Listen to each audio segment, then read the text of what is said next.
Now, looking at the table, we have the breads. Can you explain a little bit about the different shapes and the significance of that? Yes, the bread to represent the Holy Family. Again, so the crown for Jesus.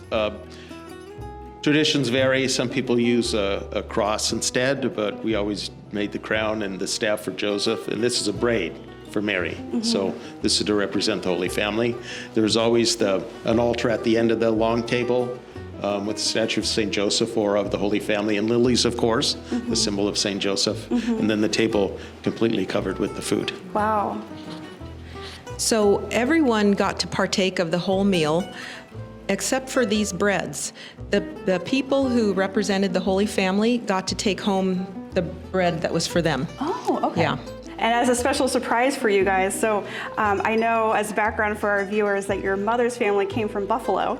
And so I found a bakery in Buffalo, Di Camillo Bakery, who still makes all of the St. Joseph's breads and has a bunch of biscotti and the cookbooks and everything online. And so I called them and they specially sent them out for this video for you guys as a treat for you, as a surprise. So those two breads come from Buffalo, New York.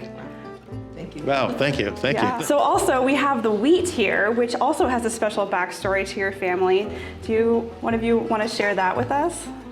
So about, probably 3 weeks or so before St. Joseph's Day, my grandmother would get grains of wheat, and she would put them on a plate with cotton underneath, and she would moisten the cotton, and then put all those grains and the plate in a closet of all places, and it would sprout. And by St. Joseph's Day, it was about, probably 6 to 8 inches high. Wow. And so then she would put a ribbon around that, signifying the bread of life for St. Joseph's Day. Wow. That was a real special memory for me. Yeah. Maybe we could take a walk through the table and we can look at some of the food that we've brought today here, the different traditional recipes that we have. Sure, these are some of the featured courses. So like any classic Italian meal, it always begins with the pasta course. Because it's a festive occasion, there were 2 pastas. Here we have the pasta con le sarde, the one with the sardines in it. This seems to have pine nuts also. That's a variation on the recipe. As I said before, raisins, fennel sometimes are added. And the other one is the pasta with that cream of fava bean called pasta con the macu. And so that would be the first course, and then we go to the main course. The main thing is the cod. So back in the old days, it was dried and salted before refrigeration. That's how they preserved it, called bacala. Then they would soak it for days before they'd cook it. So it's fried cod would be the main course. And then several frittatas, which we don't see here, but from asparagus and broccoli and cauliflower and mushroom. And fortunately, when I was a child, I didn't appreciate that as much as I do now.